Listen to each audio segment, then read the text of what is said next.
Tools और Rohit Kumar .com की ओर से मैं हूं रोहित कुमार। नमस्कार दोस्तों कंप्यूटर की स्पीड बढ़ाने की इस तीसरी वीडियो में, इस कड़ी की तीसरे वीडियो में आपका स्वागत है। दोस्तों पिछले वीडियो में बात कर रहा था वन क्लिक मेंटेनेंस की और आपके टेम्प्रेरी फाइल्स के बारे में। जैसे आप देख सकते हैं यहाँ पे टेम्प्रेरी फाइल्स को डिलीट करने का ऑप्शन एक यहाँ पे भी है, एक यहाँ पे भी है। तो फिलहाल तो हमने ये दूसरे वीडियो में इसको पूरी तरह से इसका इंट्रोडक्शन मैंने दिया था। फिलहाल अब मैं देता हूँ इस पूरे सॉफ्टवेयर का वन क्लिक मेंटेनेंस। सबसे पहले बात करते हैं स्टेटस और रिकमेंडेशन की वन क्लिक मेंटेनेंस की। वैसे इसके 5 टैब्स हैं: system optimize, gain disk space और fix problems, customize Windows. One click maintenance पे आप क्लिक करेंगे तो ये वाला ऑप्शन आपके सामने आ जाएगा, ये वाला ऑप्शन आ जाएगा और ये पूरी तरीके से आपके कंप्यूटर को चेक करेगा, डिफॉर्मेट करेगा। और आप यहाँ रन मेंटेनेंस पे क्लिक करके सारे कंप्यूटर को आप एरर्स को डिलीट कर सकते हैं और डिफॉर्मेट कर सकते हैं अपने हार्ड डिस्क को। एक ये हिस्सा है और दूसरा है इंक्रीज स्पीड। यहाँ पे आप क्लिक करेंगे तो एक प्रोफाइल सामने आ जाएगा। How is your computer usually connected to computer. यहाँ पे आप बता सकते हैं कंप्यूटर आपका अक्सर किस तरीके से कनेक्ट होता है। क्या वो DSL TV, हाइबरनेट या DSL टीवी केबल और पावर लाइन से कनेक्ट होता है आपके इंटरनेट के लिए, सेलुलर यानी कि आपके मोबाइल फ़ोन से, या फिर डायल अप, या फिर इंटरनेट से कनेक्ट होता ही नहीं है ये कंप्यूटर। आप चूज़ कर सकते हैं ऑप्शन। या फिर आप ये यहाँ पे देख सकते हैं विजुअल जो इफेक्ट्स हैं, जो आपकी थीम्स वगैरह हैं, वो आप किस तरीके से उसको ऑप्टिमाइज़ करना चाहते हैं। आप चाहते हैं कंप्यूटर की स्पीड बढ़े, चाहे विजुअल जो मतलब कि थीम्स वगैरह हैं अच्छा दिखे या ना दिखे, लेकिन कंप्यूटर की स्पीड अच्छी होनी चाहिए, तो आप इस ऑप्शन को सिलेक्ट कर सकते हैं। और अगर आप चाहते हैं कि थीम अच्छी हो लेकिन स्पीड चाहे कम भी हो जाए, तो आप इस ऑप्शन को, सबसे नीचे वाले ऑप्शन को सिलेक्ट कर सकते हैं। How many days should a program remain unused before we recommend removing it. अगर कितने दिनों तक आप एक प्रोग्राम जो है आप इस्तेमाल नहीं कर रहे हैं कि उसके बाद हम आपको सुझाव दें कि उस प्रोग्राम को डिलीट करने के लिए, रिमूव करने के लिए, अनइंस्टॉल करने के लिए। आप यहाँ पे दिन सेलेक्ट कर सकते हैं, या नॉट एट ऑल अगर आप नहीं चाहते हैं ऐसी कोई नोटिफिकेशन मिले, या फिर आप इसे रहने दीजिए और ओके कर दीजिए। और दूसरा ऑप्शन है फिक्स प्रॉब्लम्स का। यहाँ पे 10 प्रॉब्लम शो कर रहा है। यहाँ पे ये बता रहा है कि कोई भी एंटीवायरस इंस्टॉल नहीं है, आप कंप्यूटर में एंटीवायरस इंस्टॉल कर सकते हैं। हाइड प्रॉब्लम, हाइड परमानेंटली या हाइड फॉर 30 डेज, इस एरर को आप हाइड कर सकते हैं अगर आप नहीं चाहते देखना कि फिर से सॉफ्टवेयर इस एरर को दिखाए। दूसरा है एडमिनिस्ट्रेटिव शेयर इनेबल्ड का। यहाँ पे ये बता रहा है कि आपके जो कंप्यूटर में एडमिनिस्ट्रेटिव जो शेयर है वो इनेबल्ड हैं। $C कोई भी एड्रेस बार में टाइप करके आपके एडमिनिस्ट्रेटिव शेयर्स को एक्सेस कर सकता है, इसलिए उसको बंद कर दीजिए अगर आपका कंप्यूटर इंटरनेट या नेटवर्क पे कनेक्टेड है। इसके अलावा insufficient firewall protection warning switch off कर कह रहा है। वो कह रहा है कि जो फायरवॉल प्रोटेक्शन की जो वार्निंग है, जो कि मैंने खुद बंद कर रखी है, उसे आप इनेबल कर दीजिए। वैसे मैं इसे इनेबल नहीं करूँगा क्योंकि मुझे इसकी फिलहाल जरूरत नहीं है। इसके अलावा फायरवॉल प्रोटेक्शन के लिए एक बहुत बढ़िया सॉफ्टवेयर आता है जो कि फ्री ऑफ कॉस्ट है, जोन अलार्म का। जोन अलार्म फायरवॉल बहुत बढ़िया सॉफ्टवेयर है, जो कि फायरवॉल के लिए इससे भी कहीं ज़्यादा बढ़िया सॉफ्टवेयर है विंडोज़ से भी। वैसे विंडोज़ में इनबिल्ट फायरवॉल होते हैं। विंडोज़ 7, विंडोज़ XP में कई बार आपने देखा होगा कि कई बार आप सॉफ्टवेयर स्टार्ट करते हैं तो उसको स्टार्ट करने से पहले वो आपसे परमिशन मांगता है कि कंटिन्यू करना या नहीं करना। वो फायरवॉल प्रोटेक्शन है दोस्तों। Possible hacker attack vulnerability point, vulnerability point ये शो कर रहा है कि आपकी पॉसिबिलिटी है आपके कंप्यूटर हैकर अटैक की। अगर आपने सिंक अटैक की जो अगेंस्ट जो प्रोटेक्शन है अगर आपने ऑफ कर रखी है, अगर इसको टर्न ऑन नहीं करेंगे तो ये पॉसिबिलिटी है कि आपके कंप्यूटर्स को हैकर्स अटैक का सामना करना पड़ेगा। Automatic search for Windows update जो है वो बंद कर रखी है आपने ऑटोमेटिकली। यहाँ पे नोटिफिकेशन बार में शो करता है, वो मैंने खुद ही बंद कर रखे हैं। आप चाहें तो इसे इनेबल कर सकते हैं। हार्ड ड्राइव जो है वो फाइल सिस्टम एरर्स के लिए और बैड सेक्टर्स के लिए आपने कभी भी चेक नहीं किया, आप उसे चेक कर सकते हैं ट्यूनअप डिस्क डॉक्टर पे क्लिक करके। हाँ, फाइल सिस्टम एरर्स क्या होते हैं? फाइल सिस्टम एरर्स दोस्तों तब होता है जब आप कंप्यूटर में प्रॉपरली आप शटडाउन ना करके, बल्कि आप इमीडिएटली बिना प्रॉपर शटडाउन किए वैसे ही आप बंद कर देते हैं, या फिर बीच में या लाइट चली जाती है और आपके UPS इन्वर्टर में अगर बैकअप नहीं है तो उसकी वजह से कंप्यूटर इमीडिएटली बंद हो जाता है, जिसकी वजह से वो नेक्स्ट टाइम पूछता है कि नॉर्मली स्टार्ट करना है या फिर स्कैन करना है या सेव मोड में चेक स्टार्ट करना है कंप्यूटर को। वो इसलिए पूछता है क्योंकि आपके कंप्यूटर में कुछ फाइल सिस्टम एरर्स आ गए होते हैं। वैसे इस दूसरा इसका ऑप्शन होता है बैड सेक्टर स्कैनिंग का। बैड सेक्टर होता क्या है? हार्ड डिस्क के किसी भी स्पेस में फिजिकली डाटा जब एक जगह डैमेज हो जाती है तो वहाँ पे पड़ा हुआ डाटा जो है वो भी डैमेज हो जाता है। तो अगर आप इससे बैड सेक्टर से अपने हार्ड डिस्क हार्ड डिस्क पे पड़े हुए डाटा को बचाना चाहते हैं तो आप डिस्क डॉक्टर का यूज़ कर सकते हैं, ताकि आप वहाँ से बैड सेक्टर से डाटा को हटा के किसी दूसरी जगह ले जा सकें, अगर वो रिकवरेबल है, अगर वहाँ से रिकवर किया जा सकता है। और उस एरिया को बैड सेक्टर मार्क कर दिया जाता है ताकि इन फ्यूचर वहाँ पर डाटा कभी भी स्टोर ना हो। यहाँ से एक डिस्क डॉक्टर का एक ही ऑप्शन है। इसके अलावा आप अपने विंडोज़ में विंडोज़ लोगो और ई दबाकर आप विंडोज़ एक्सप्लोरर ओपन हो जाएगा। आप सी ड्राइव, डी ड्राइव किसी में जाकर राइट क्लिक करेंगे किसी भी ड्राइव में, जैसे विंडोज़ एक्सपी मैंने यहाँ रीनेम कर रखा है, राइट क्लिक करता हूँ, प्रॉपर्टीज़ में जाता हूँ, टूल्स के टैब में जाता हूँ, तो यहाँ चेक नाउ पे करता हूँ। तो एक ये फाइल सिस्टम एरर इसका, दूसरा है ये बैड सेक्टर्स को रिकवर करेगा और उसको स्टोर करे, उनको रिकवर करेगा और उनको बैड सेक्टर्स को मार्क करेगा स्टार्ट पे जैसे मैं क्लिक करूँगा। और दोस्तों जैसे डिफरेंट इसके अलावा लो डिस्क स्पेस की प्रॉब्लम्स बता रहा है, इनको रहने दीजिए। तो लाइव ऑप्टिमाइजेशन के बारे में ऑप्शन है। ऑप्टिमाइज सिस्टम, यहाँ पे आप डिसेबल कर सकते हैं प्रोग्राम्स को।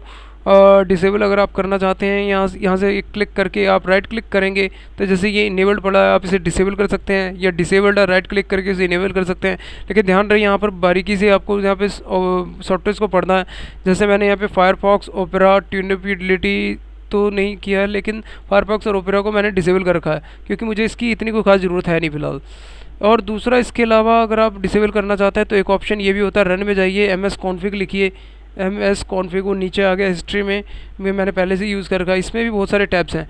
इसमें आप स्टार्टअप और सर्विसेज, यहाँ से आप करना क्या है, आपको कोई भी जैसे एप्लीकेशन एडोब रीडर के यहाँ पे अनचेक कीजिए, अप्लाई ओके कीजिए, फिर ये रिस्टार्ट करने को पूछेगा, आप रिस्टार्ट कर दीजिए। और ये जो सर्विसेज है, ये जैसे मैंने अनचेक कर दिया, राइट हटा दिया है, तो वो ये बंद हो जाएंगी। जब ये सर्विसेज जो है स्टार्ट होते टाइम ये सर्विसेज बैकएंड में नहीं चलेगी। ये स्टार्टअप की सर्विसेज है यहाँ पे बहुत सारी। जब कंप्यूटर आपका स्टार्ट होता है तो ये स्टार्ट होते हैं बहुत सारी सर्विसेज, जैसे HP वगैरह की हैं, HP प्रिंटर की है, जो 3-in-1 प्रिंटर है उसका ड्राइवर यहाँ पे इंस्टॉल्ड है, उसकी सर्विस है, उसके सॉफ्टवेयर की सर्विस है, तो आप इसको हटा सकते हैं यहाँ से। boot.ini इसकी ये भी बहुत ज़रूरी है। जैसे आपके कंप्यूटर में कोई दो ऑपरेटिंग सिस्टम या 2 से ज़्यादा ऑपरेटिंग सिस्टम इंस्टॉल्ड हो तो आप यहाँ से चूज़ कर सकते हैं कि बाय डिफ़ॉल्ट जब भी आप कंप्यूटर को स्टार्ट करें तो किस ऑपरेटिंग सिस्टम में उसे विंडोज़ के किस ऑपरेटिंग सिस्टम को उसे लोड करना चाहिए। अगर लिनक्स हो तो आपको लिनक्स के लिनक्स में जाके आपको बूटिंग की जो प्रोसेस है वो आपको वहाँ चेंज करनी होती है कि कौन सा ऑपरेटिंग सिस्टम आपको लोड करना हो। लेकिन जब विंडोज़ हो तो आप यहाँ से आप 4 ऑपरेटिंग सिस्टम में से कोई एक चुन सकते हैं। यहाँ से जैसे अगर मैंने नीचे वाले को चूज़ किया और यहाँ 5 सेकंड रखा तो ये जब भी कंप्यूटर स्टार्ट होगा तो वो 5 सेकंड तक आपको वो सारे ऑपरेटिंग सिस्टम शो करेगा, और एक जो आपने यहाँ पे चूज़ कर रखा उसी पे वो सिलेक्टेड रहेगा। और 5 सेकंड तक अगर आपने अपना डिसीजन नहीं लिया कि किस ऑपरेटिंग सिस्टम को चूज़ करना है तो जिस ऑपरेटिंग सिस्टम को आपने यहाँ से सिलेक्ट किया होगा उसी में कंप्यूटर को लोड कर देगा। और साथ ही साथ मैं आप 4 ऑपरेटिंग सिस्टम इसलिए कह रहा हूँ क्योंकि दोस्तों हार्ड डिस्क के पार्टीशन जो होते हैं वो 2 तरीके से डिवाइड होते हैं।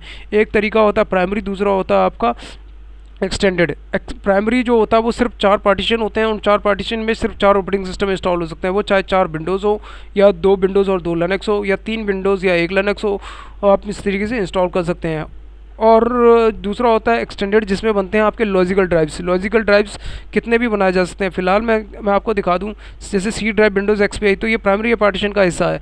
बाकी सारे जो हैं वो मैंने अपना डाटा स्टोर करने के लिए रखा हुआ है डी ड्राइव, और बाकी मेरी एक्सटर्नल हार्ड ड्राइव जो हार्ड डिस्क मेरी लगी हुई है एक्सटर्नल, जिसका आइकन यहाँ है, ये चारों ड्राइव्स मेरी एक्सटर्नल हार्ड ड्राइव की है। बाकी ये है आपका एक्सटेंडेड का एक लॉजिकल पार्टीशन और ये है प्राइमरी का एक पार्टीशन। प्राइमरी के 4 बन सकते हैं, लॉजिकल के आप एक्सटेंडेड के कितने भी लॉजिकल ड्राइव्स आप क्रिएट कर सकते हैं डाटा स्टोर करने के लिए। तो दोस्तों इसमें ये तो इतना ही। और इसके अलावा आप डिसेबल कर सकते हैं स्टार्टअप प्रोग्राम्स को, जैसे कि मैं आपको बता चुका हूँ कि आप रन में जाके MS कॉन्फ़िग पे क्लिक करेंगे तो यहाँ से भी आप राइट क्लिक करके डिसेबल या इनेबल कर सकते हैं सारी सर्विसेज को। इसके अलावा MS कॉन्फ़िग में स्टार्टअप का यहाँ पे ऑप्शन है, यहाँ से भी आप राइट हटा दीजिए, अप्लाई ओके कर दीजिए किसी भी सर्विस को, वो भी डिसेबल हो जाएगी। लेकिन ध्यान रहे कि कंप्यूटर की जो माइक्रोसॉफ्ट की जो अपनी जो इनबिल्ट जो सर्विसेज है उनको आप बंद नहीं करेंगे, नहीं तो आपकी कंप्यूटर की ना सिर्फ परफॉर्मेंस डाउन हो जाएगी बल्कि आपके कंप्यूटर का स्टार्ट होना ही बंद हो जाएगा।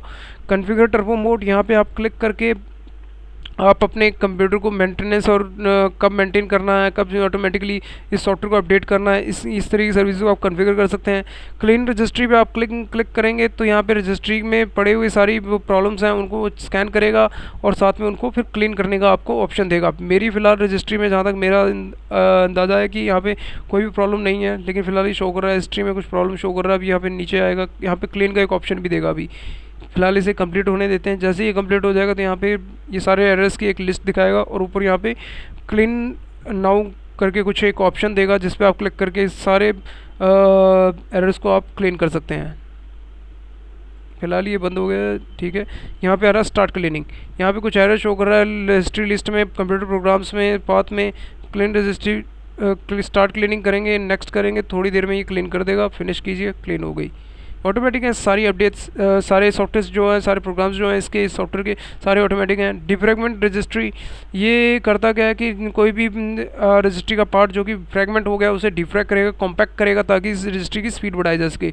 लेकिन फ़िलहाल इसकी ये बहुत ज़्यादा कंप्यूटर को कंज्यूम करता है, बहुत ज़्यादा कंप्यूटर को स्लो कर देता है कुछ 5-7 सेकेंड के लिए। फ़िलहाल मैं इसको यूज़ नहीं करूँगा, वरना ये वीडियो रिकॉर्ड करना मेरे लिए मुश्किल हो जाएगा। रिमूव ब्रोकन शॉर्टकट, जो भी आप प्रोग्राम हटाते हैं तो उनके जैसे शॉर्टकट यहाँ पर हैं या डेस्कटॉप पे हैं वो रह जाते हैं कई बार, और उन टूटे हुए शॉर्टकट्स को, ब्रोकन शॉर्टकट्स को आप यहाँ पे क्लिक करके स्कैन कर सकते हैं कि कोई ऐसा सॉफ्टवेयर तो नहीं है जो आपने जिसको आपने अनइंस्टॉल कर दिया, रिमूव कर दिया है, लेकिन उसका शॉर्टकट रह गया है। लेकिन फ़िलहाल इसने बताया कि इसने हिस्ट्री चेक किया, स्टार्ट मेनू चेक किया, डेस्कटॉप चेक किया, क्विक लॉन्च बार, ये वाला क्विक लॉन्च बार सेलेक्ट किया, लास्ट यूज चेक किया, लेकिन इसको कोई भी ब्रोकन शॉर्टकट नहीं मिले। Accelerate system startup and shutdown, आपके कंप्यूटर की स्टार्ट करने की जो प्रक्रिया है, जो शटडाउन करने की प्रक्रिया है, आप उसे तेज़ कर सकते हैं यहाँ पे। लेकिन फिलहाल ये मेरी पूरी तरह से ऑप्टिमाइज़ हो रखी है। आप यहाँ पे सर्विसेज को या सिस्टम की सेटिंग को आप उनको छेड़छाड़ करनी होती है, आपको उनको डिसेबल करना होता है कुछ सर्विसेज को, आप उसे सिस्टम स्टार्टअप और शटडाउन की स्पीड को बढ़ा सकते हैं। डिफ्रैगमेंट हार्ड डिस्क, फिलहाल मैं यहाँ पे क्लिक करूँगा तो ये बताएगा कि यहाँ पे फिलहाल चल रहा है। मैं चाहे क्लिक करके आपको दिखा भी दूँ तो ये वन क्लिक मेंटेनेंस जो है वो चल रहा है पहले, जैसे कि मैंने कहा था यहाँ पे पहले से चल रहा है। हार्ड डिस्क की डिफ्रैगमेंटेशन का ये प्रोसेस फिलहाल ओपन नहीं होगा, लेकिन फ़िलहाल मैं इसका इंट्रोडक्शन दे दूँ कि फ्रैगमेंटेशन जब आ जाती है तब हमें डिफ्रैग करने की जरूरत होती है। फ्रैगमेंटेशन होता क्या है कि जब भी सॉफ्टवेयर होते हैं आपके, जैसे डेस्कटॉप पे कोई आइकन है किसी इंस्टॉल्ड सॉफ्टवेयर का, आप डबल क्लिक करते हैं उस सॉफ्टवेयर स्टार्ट होने में कई बार 5-7 सेकंड, कई बार 10 सेकंड भी ले जाता है, जो कि बहुत टाइम लगता है कई सॉफ्टवेयर को ऑन होने में, उनको स्टार्ट होने में, या किसी MS वर्ड की फ़ाइल को। तो वो फ्रेगमेंटेशन की वजह से होता है। फ्रेगमेंटेशन होता क्या है कि टुकड़ों में बिखर गई होती हैं उनकी जो रिकॉर्ड फाइल्स हैं, उनकी जो ज़रूरत की फाइल्स हैं, तो उन्हें हमें नज़दीक लाना होता है ताकि वो नज़दीक आ सकें, ताकि उनको कॉम्पैक्ट किया जा सके, पिचकाया जा सके, ताकि वो जल्द से जल्द आसानी से किसी सॉफ्टवेयर प्रोग्राम को या फाइल को स्टार्ट होने में मदद दे सके। तो उसके लिए हमें डिफ्रेगमेंटेशन करनी पड़ती है। ये रजिस्ट्री का डिफ्रेगमेंटेशन, ये हार्ड डिस्क का डिफ्रेगमेंटेशन था। हार्ड डिस्क का डिफ्रेगमेंटेशन का ऑप्शन एक यहाँ है, दूसरा वन क्लिक मेंटेनेंस में एक यहाँ है ट्यूनेबिलिटी के, और तीसरा आप किसी भी आप माई कंप्यूटर में विंडोज़ लोगो ई दबाकर माई कंप्यूटर में जाइए, किसी भी ड्राइव पे राइट क्लिक करके प्रॉपर्टीज़ में जाइए, टूल्स में जाइए, डिफ्रैगमेंट नाउ पे क्लिक कीजिए। यहाँ पे जैसे डी ड्राइव है, मैं यहाँ एनालाइज पे क्लिक करता हूँ तो ये कहता है you do not need to defragment this volume, इसको डिफ्रैग करने की ज़रूरत नहीं है। अगर मैं सी ड्राइव पे जाता हूँ, एनालाइज करता हूँ, तो थोड़ी देर बाद ये उसे एनालाइज करेगा और बताएगा करने की ज़रूरत है या नहीं है। You should defragment this volume, इसको डिफ्रैग करने की ज़रूरत है। डिफ्रैगमेंट पे क्लिक करके आप डिफ्रैग भी कर सकते हैं। इसके अलावा आप यहाँ से भी डिफ्रैग कर सकते हैं। गेन डिस्क स्पेस, आप यहाँ पे जाएंगे, अननेसेसरी फाइल्स पे क्लिक करेंगे तो यहाँ पे सारी अननेसेसरी फाइल्स को दिखा रहा है। आप इन सबको सेलेक्ट कीजिए, क्लीन पे क्लिक कीजिए, थोड़ी देर में ये कहेगा कि आपकी जो 187 फाइल्स हैं डिलीट की हैं और इतना आपका MB स्पेस जो हमने बचा लिया है जो अननेसेसरी फाइल्स थी। विंडोज़ फंक्शंस में जाके आप यहाँ पे हाइबरनेट के ऑप्शन को डिसेबल कर सकते हैं, या और दूसरे ऑप्शन हैं विंडोज़ सर्च इंडेक्स का, विंडोज़ मैसेंजर का, जो कि इंस्टॉल करना चाहते हैं इंस्टॉल कर सकते हैं। हाइबरनेट और हाइबरनेशन का फाइल का जो ऑप्शन है वो होता क्या है, पहले तो मैं आपको सारे इनको जितने भी ऑप्शन हैं उनके बारे में थोड़ी सी डिटेल दूँ। पहला ऑप्शन होता है शटडाउन का, आप कंप्यूटर को स्विच ऑफ करना चाहते हैं, बंद करना चाहते हैं, शटडाउन ऑप्शन को चूज़ करते हैं। दूसरा होता है रीस्टार्ट का, अगर आप कंप्यूटर को बंद करके ऑन करना चाहते हैं तो रीस्टार्ट ऑप्शन को चूज़ करते हैं। तीसरा होता है लॉग ऑफ का, मान लीजिए आपके पास 3-4 यूज़र अकाउंट्स आपने विंडोज़ कंप्यूटर में बनाए हैं, वैसे यूज़र अकाउंट बनाओ तो स्टार्ट पे जाइए, सेटिंग्स पे जाइए, कंट्रोल पैनल पे जाइए, यहाँ पे यूज़र अकाउंट्स में जाकर आप यहाँ पे आप क्रिएट एन अकाउंट यहाँ पे क्लिक करके आप अकाउंट बना सकते हैं कोई भी। और जब आप एडमिनिस्ट्रेटर से गेस्ट में लॉगिन करना चाहते हैं, यहाँ से अगर आप तो आप अगर मान लीजिए एडमिनिस्ट्रेटर पे आप लॉग ऑफ करना चाहते हैं, आप यहाँ पे जाएंगे और लॉग ऑफ पे क्लिक करेंगे तो आपका कंप्यूटर शट डाउन होकर एक पूरे यूज़र्स की लिस्ट बताएगा जितने भी अकाउंट्स यहाँ पे बने हुए हैं, बजाय वो कंप्यूटर के पूरी तरह शट डाउन होने के। ये जो ऑप्शन होता है कंप्यूटर को बंद करने का होता है, यहाँ पे मैं क्लिक करूँगा, कंप्यूटर को बंद करने का टर्न ऑफ करने का ऑप्शन है। रीस्टार्ट कंप्यूटर को बंद करके ऑन करने का ऑप्शन है। स्टैंड बाई कंप्यूटर को वो थोड़ी देर के लिए बंद जरूर कर देगा, जैसे ही आप माउस और या कीबोर्ड हिलाएंगे तो फिर से कंप्यूटर ऑन हो जाएगा। कई बार आपने देखा होगा स्क्रीन सेवर चलने लग जाते हैं, वो स्टैंड बाई मोड में चला जाता है। इसके अलावा एक ऑप्शन होता है लॉग ऑफ का, जो कि यहाँ पर होता है लॉग ऑफ का। ये लॉग ऑफ का ऑप्शन होता है, ये बंद करने का होता है कम्प्लीटली सारी विंडोज़ वगैरह सॉफ्टवेयर प्रोग्राम सब बंद कर देगा और आपको लॉग आउट कर देगा अपने यूज़र अकाउंट से। किसी दूसरे अकाउंट में भी जा सकते हैं या इसमें भी जा सकते हैं।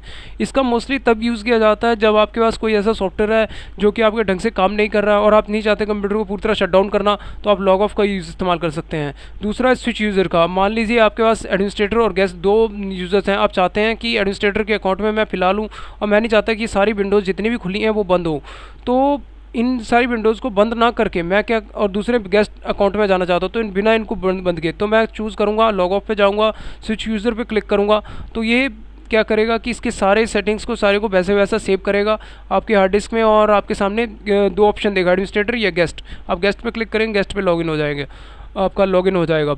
और एक और ऑप्शन होता है दोस्तों, जब आप मान लीजिए आपके पास आपके कंप्यूटर में कुछ ये सारी विंडोज़ खुली हैं और मेरे को इमीडिएटली कहीं जाना पड़ गया, तो मैं नहीं चाहता कि ये सारी विंडोज़ मैं बंद करके जाऊँ या कंप्यूटर को शट डाउन करूँ। मैं कंप्यूटर को शट डाउन भी करना चाहता हूँ, लेकिन जब मैं वापस आऊँ ऑन करूँ कंप्यूटर को, तो मैं चाहता हूँ कि सारी विंडोज़ वैसी की वैसी ओपन रहे। और वो भी या मान लीजिए कि लाइट चली गई है और मैं कोई ज़रूरी काम कर रहा हूँ, मैंने सेव किया और मैं नहीं चाहता कि उसको मैं बंद कर दूँ हमेशा के लिए, मैं चाहता हूँ कि उसको वैसे के वैसे खुला रहे। तो मैं इन सारी विंडोज़ को मिनिमाइज़ करूँगा। मिनिमाइज़ करने के बाद मैं हाइबरनेट मोड में डाल दूंगा, इसे हाइबरनेट मोड में डाल दूंगा। हाइबरनेट मोड में डालने का फ़ायदा क्या है कि जब मैं कंप्यूटर के सारे प्लग्स वगैरह सब हटा भी दूंगा तो भी जब मैं वापस आऊँगा तो ये सारा कंप्यूटर वैसे वैसे खुला मिलेगा। अब हाइबरनेट करने का तरीका क्या है और हाइबरनेट कैसे किया जाता है और हाइबरनेट को कॉन्फ़िगर कैसे किया जाता है। सबसे पहले कॉन्फ़िगर करने की प्रोसेस को देखते हैं। स्टार्ट में जाइए, सेटिंग में जाइए, कंट्रोल पैनल में जाइए। यहाँ पे जाने के बाद आपको यहाँ पे पावर का एक ऑप्शन होगा जिसको मुझे ढूंढना पड़ेगा। पावर जी, पावर ऑप्शंस यहाँ पर है। हाइबरनेट के टैब पे जाइए, इनेबल हाइबरनेट कीजिए। एडवांस में जाइए, यहाँ पे बताइए कि उस हाइबरनेट कब करना है। यहाँ पे दो ऑप्शन है, एक पावर का बटन जब आप क्लिक करें तब हाइबरनेट करना है, या फिर स्लीप का जो कीबोर्ड का बटन है उसको दबाएं तब आपको हाइबरनेट करना है। जैसे कि यहाँ पे stand by, hibernate, shut down, ask me what to do, इस तरीके के ऑप्शन दे रहा है। हाइबरनेट का ऑप्शन यहाँ पे चूज़ करना पड़ेगा आपको। यहाँ पे आप भले ना कीजिए, लेकिन शट डाउन के जब भी यहाँ पे बड़ा मोटा जो प्लग बटन होता है आपके सीपीयू के आगे, उसका दबाएं तो आप हाइबरनेट कर दे तो कंप्यूटर को आप यहाँ पे बता सकते हैं। लेकिन ज़रूरी है कि आपका इनेबल होना चाहिए हाइबरनेट मोड। ये हाइबरनेट करने का एक तरीका है कि आप शटडाउन का मोड में जो शटडाउन का जो बटन है उसको क्लिक करके आप हाइबरनेट कर सकते हैं, और मैंने इसका फीचर भी आपको बता दिया। ओल्ड फंक्शंस, यहाँ ओल्ड बैकअप्स के बारे में ये बता रहा है आपको। ये ओल्ड बैकअप्स को आप क्लीन कर सकते हैं। यहाँ पे क्लीन पे क्लिक कीजिए, सारे जितने बैकअप्स हैं उनको डिलीट कर देगा। जो बेकार के बैकअप्स हैं जिनकी ज़रूरत नहीं है उनको ये डिलीट कर देगा। और आपके काफ़ी ये बता रहा है कि 1463 जो फाइल्स हैं उनको डिलीट किया, तो 2 GB तक का डाटा आपका सेव किया इसने। आप यहाँ पे फाइल्स और find and delete large amounts of data, आप यहाँ पे क्लिक करके सारे ड्राइव्स को स्कैन कर सकते हैं बारी बारी से और चेक कर सकते हैं। जैसे मैं सी ड्राइव है, मैं सारे ड्राइव्स को ना चेक करके मैं किसी एक को करता हूँ कि अभी एक डेमो के लिए आपको डेमोस्ट्रेट देने के लिए सॉफ्टवेयर के इस प्रोग्राम का। नेक्स्ट पे क्लिक करता हूँ। सी ड्राइव को पूरी तरीके से स्कैन करेगा, उसमें कितने कौन सी फाइल्स हैं, कौन सा फोल्डर है जो सबसे ज़्यादा डाटा को यूज़ कर रहा है। जैसे ये बता रहा है विंडोज़ में 46% जो है अमाउंट जो है यूज़ हो रहा है, परसेंटेज वो यूज़ हो रहा है। फाइल सिस्टम प्रोग्राम फाइल्स जो है 32% यूज़ कर रहा है, और आपके पूरे साइज़ जो है 14.66 GB का यानी कि 15 GB का, उसमें से 74% जो है डिस्क स्पेस जो है यूज़ हो चुका है। 26% जो है वो लेफ्ट टैब बचा हुआ है। जो फ्री स्पेस है अभी फ़िलहाल। सिक्योर डिलीट डाटा, आपको यहाँ पे क्लिक करके आपको यहाँ पे करना क्या है, नेक्स्ट करना है, या फाइल या फोल्डर या रिसाइकल बिन जिसको भी आप चूज़ करना चाहते हैं, या फोल्डर को नेक्स्ट क्लिक कीजिए, यहाँ पे सेलेक्ट कीजिए, किसी भी फोल्डर को सिलेक्ट कीजिए, ओके कीजिए और नेक्स्ट क्लिक करेंगे तो उस फाइल को, फोल्डर को कुछ इस तरीके से वो डिलीट करेगा कि आप उसको रिकवर ना कर सकें अगली बार। क्योंकि मैं आपको एक बात बता दूं, जितने भी फाइल या फोल्डर आप डिलीट करते हैं या सॉफ्टवेयर आप डिलीट करते हैं तो उनको रिसाइकल बिन से भी आप भले डिलीट कर दीजिए तो भी उनको रिकवर किया जा सकता है रिकवरी के सॉफ्टवेयर से, जो मैं आपको आगे इसके बाद बताऊंगा। तो इसका यूज़ करके आप अनरिकवरेबल वे में आप उसको डिलीट कर सकते हैं कि वो कभी भी रिकवर ना हो सकें। फिक्स प्रॉब्लम्स में आप जाएंगे तो यहाँ पे सबसे पहले तो मैं इसी की बात करता हूँ, रिस्टोर डिलीटेड डाटा। यहाँ पे जो डाटा जो डिलीट किया गया है उसको आप रिस्टोर कर सकते हैं। आप यहाँ पे सेलेक्ट करके ड्राइव्स को चूज़ कर सकते हैं। ड्राइव्स को चूज़ करेंगे, उसके बाद आप नेक्स्ट पे क्लिक करेंगे तो ये पूछेगा कि सर्च क्राइटेरिया, आप कौन से फाइल फोल्डर को आप चूज़ करना चाहते हैं, कौन से को आप फाइल फोल्डर को स्कैन करना चाहते हैं। आप सारे अगर नेक्स्ट क्लिक करेंगे तो सारे पूरे सी ड्राइव को ये स्कैन करेगा, कौन से ऐसी फाइल्स हैं, कौन से ऐसे फोल्डर्स हैं जो डिलीट किए गए थे, तो उनको रिकवर करने के लिए आपको ऑप्शन देगा ताकि आपको डिलीट किए गए फाइल्स और फोल्डर्स को आप रिकवर कर सकें। जैसे फ़िलहाल अब ये सर्च कर रहा है सी ड्राइव को,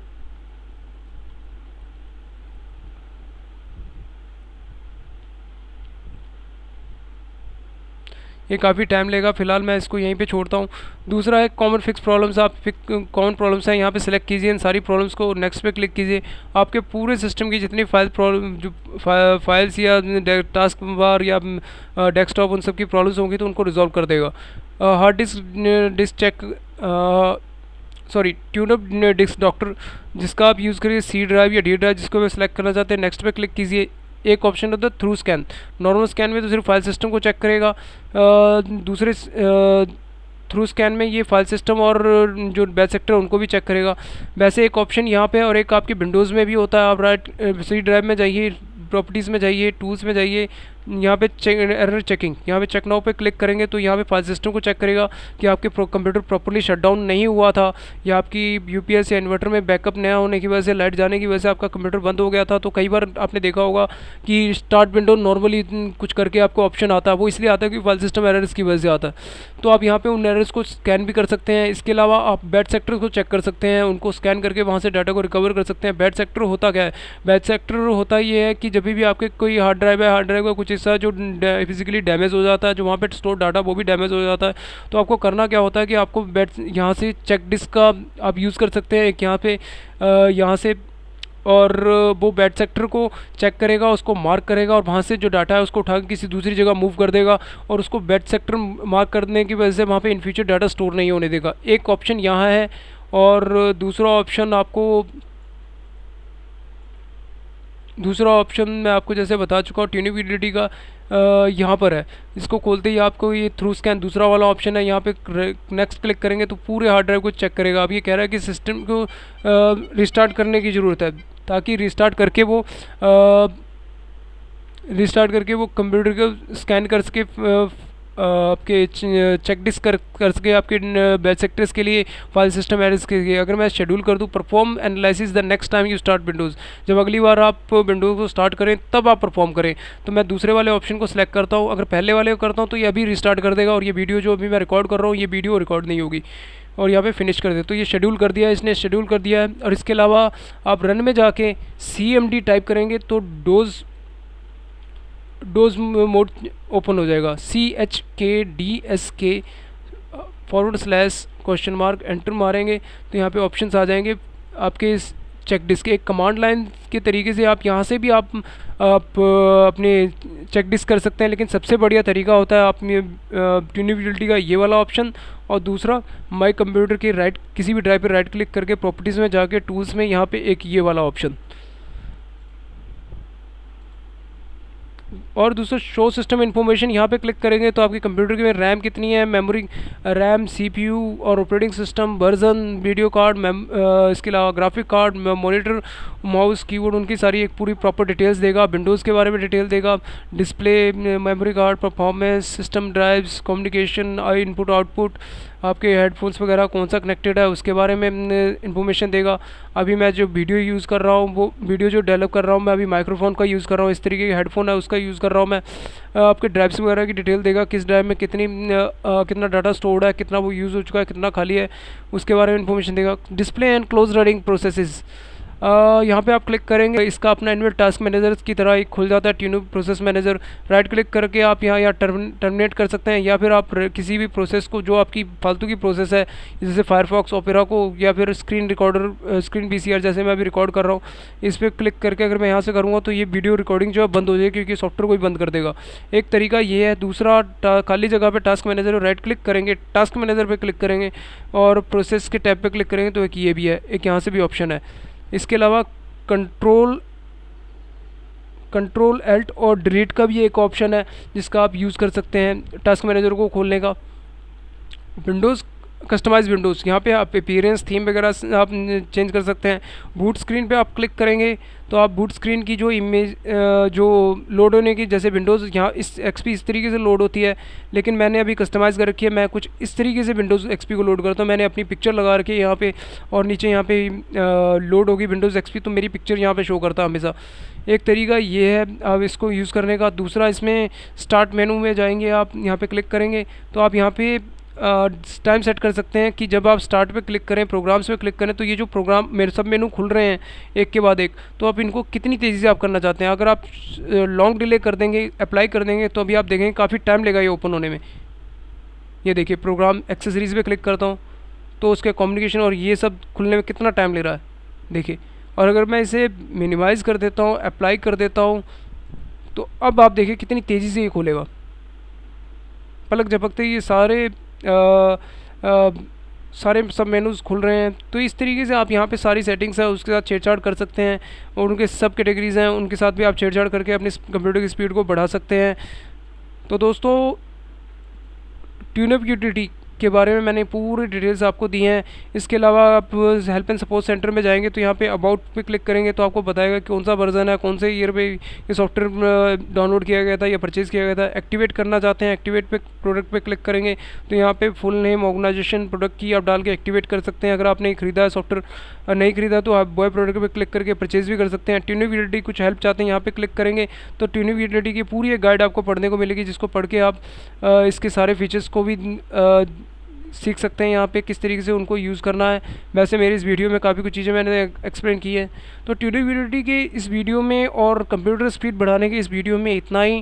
टूल्स ऑफ rohitkumar.com की ओर से रोहित कुमार, मैं आपकी अनुमति चाहूँगा। Thank you for watching this video. जुड़े रहिए मेरे ब्लॉग के साथ। Thank you.